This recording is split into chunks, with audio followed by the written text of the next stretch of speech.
pagbuskag mga kapandak. May ituturo nga po pala ako dahil may punti akong kaalaman kung paano at saan ako kumuha ng sound effects na katulad nito na no copyrights. Tara, samahan niyo ako at ituturo ko po sa inyo kung paano. Let's go! Punta lang po tayo sa ating YouTube. Yan, pipindutin natin. At i-search lang po natin yung Quack Sound Effect. Yan, pindutin po natin yan. Yan.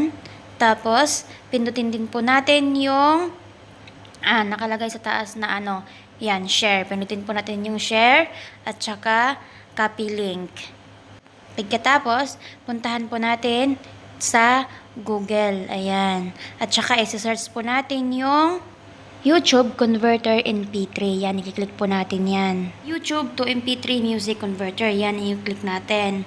Hintayin lang natin. At saka, i-paste po natin yung nakopy natin kanina. Ayan.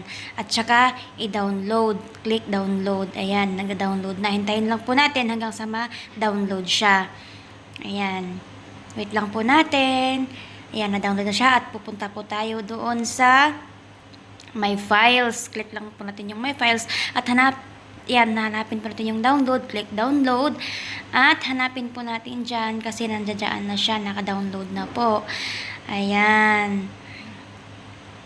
Thank you guys. At yun lamang po. At salamat sa panonood. Sana po may natutunan kayo at naintindihan nyo po yung aking tutorial. I-share nyo na din po para po mas marami pang makakaalam at natuto din po silang mag sound effects na no copyright. Thank you so much.